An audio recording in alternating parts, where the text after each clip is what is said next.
السلام علیکم ناظرین، صرف اس کرۂ ارض پر ہی نظر ڈالی جائے تو اس کا احاطہ کرنا مشکل ہو جاتا ہے، جس میں ایسی مخلوقات بستی ہیں جن کا بیشتر حصہ ہمیں معلوم ہی نہیں۔ تو پھر اس زمین سے نکل کر اگر کائنات پر نگاہ دوڑائی جائے تو ہماری عقل عاجز ہو جاتی ہے۔ اتنی پیچیدہ اور اتنی بڑی مینجمنٹ اس کائنات میں موجود ہے جس کی وسعت کا ہم اندازہ بھی نہیں لگا سکتے۔ آج کی ویڈیو میں ہم جانیں گے کہ آخر قدرت کی یہ کلائمیکس کائنات کتنی بڑی ہے۔ یونیک ورلڈ میں خوش آمدید ویورز۔ 2 ملین اسپیشیز صرف حیوانات اور نباتات کی ایسی ہیں جو ابھی تک دریافت ہو سکی ہیں، باقی جو انسان پر ابھی تک آشکار نہیں ہوئی ان کا اندازہ بھی مشکل ہے۔ اس زمین پر 7 ارب انسان اس کے علاوہ ہیں۔ سائنٹسٹ کا کہنا ہے کہ 1 مربع انچ بھی زمین پر ایسا نہیں جہاں کوئی مخلوق موجود نہ ہو، چاہے وہ نظر آئے یا مائکروسکوپک ہو۔ ایک چھوٹی سی مخلوق حشرات کی تعداد اتنی زیادہ ہے کہ ہماری کیلکولیشنز فیل ہو جائیں گی، مگر ہم نہیں بتا پائیں گے کہ صرف اس کی ہی کتنی اسپیشیز ہیں۔ پھر ہر کسی کی الگ الگ شکل و صورت اور کوالٹیز کے انسان کا دماغ الجھ کر رہ جائے گا۔ ڈریگن فلائی، جی ہاں وہی اڑنے والا کیڑا جسے ہم بچپن میں ہیلی کاپٹر کہتے تھے، اس کے ایک ڈھیلے میں 25,000 آنکھیں ہیں۔ اتنی باریکی اور اتنی کمپلیکسٹی تو صرف ان چھوٹے چھوٹے حشرات الارض میں پائی جاتی ہے۔ تو سوچئے اجرام فلکی جو جسامت میں کھربوں گنا بڑے ہیں، ان کے نظام کو دیکھ کر عقل معوف ہو جاتی ہے اور انسان بے ساختہ پکار اٹھتا ہے کہ کوئی ہے جس نے اس مربوط اور منظم کائنات کو بغیر کسی خامی اور کمی کے چلا رکھا ہے۔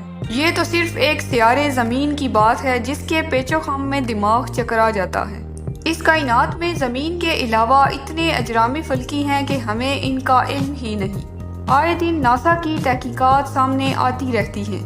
آج سائنس کائنات کے متعلق غور و فکر کے بعد کہتی ہے کہ ہماری کائنات میں 250 بلین گیلیکسیز یعنی کہ کہکشاں موجود ہیں، جن میں سے ایک ملکی وے ہماری گیلیکسی ہے۔ ہر گیلیکسی میں 300 ارب سے بھی زیادہ سورج ہیں جو ہمارے سورج کے مقابلے میں اتنے بڑے ہیں کہ ہمیں اپنا عظیم سورج بھی صرف ایک نشان معلوم ہوگا۔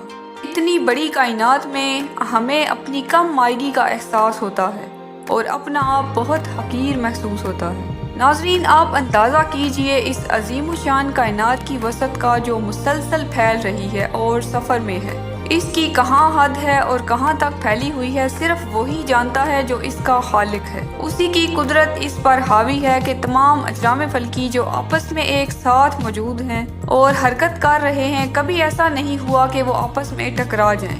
اتنا توازن ہے کہ اگر ایک چیز بھی اپنی جگہ سے ہٹے تو پوری کائنات تباہ ہو سکتی ہے۔ ناظرین، زمین اپنے محور کے گرد 1 سیکنڈ میں آدھا کلومیٹر گھوم رہی ہے، جس سے دن رات 24 گھنٹے کے بنتے ہیں، جبکہ سورج کے گرد 1 سیکنڈ میں 30 کلومیٹر کی رفتار سے گردش میں ہے، جس کی وجہ سے 365 دن کا 1 سال بنتا ہے۔ اس تمام سے بڑھ کر ہمارا پورا سولر سسٹم 300 کلومیٹر فی سیکنڈ کی اسپیڈ سے ایک ویگا نامی سٹار کی طرف مسلسل پچھلے 15 ارب سال سے سفر میں ہے۔ اسی لیے اتنے زیادہ فاصلوں کو ماپنے کے لیے کلومیٹرز فیل ہو جاتے ہیں، تب نوری سال کی مدد لی جاتی ہے، یعنی کہ لائٹ ایئر۔ روشنی 1 سیکنڈ میں 3 لاکھ کلومیٹر کا فاصلہ طے کرتی ہے، جو مسلسل 1 سال تک ٹریول کرتی رہے تو یہ 1 نوری سال بنتا ہے، جس کی کیلکولیشنز انسان کو پاگل کرنے کے لیے کافی ہیں۔ ان شارٹ، اگر ہم اس کائنات کی وسعت کی بات کریں تو اس کو سمجھنے کے لیے آپ کو تمام سمندروں کے کنارے پر موجود ریت کے ذرات کی تعداد معلوم ہونی چاہیے، جو کہ ایک ناممکن سی بات ہے۔ یہی مثال اس خوبصورت کائنات کی ہے جس کی کاریگری سے وہی آشنا ہے جس نے ایک مائکروسکوپک جاندار سے لے کر بڑے سے بڑا اجرام فلکی بنایا، جس کے اندر کی ترتیب جاننا ہماری پہنچ سے دور ہے۔ ویورز، آج کی ویڈیو بھی پسند آئی ہے تو اس کو لائک شیئر کیجئے، کمنٹ سیکشن میں اپنی رائے کا اظہار ضرور کریں۔ ملتے ہیں اگلی ویڈیو میں۔ اللہ حافظ، السلام علیکم۔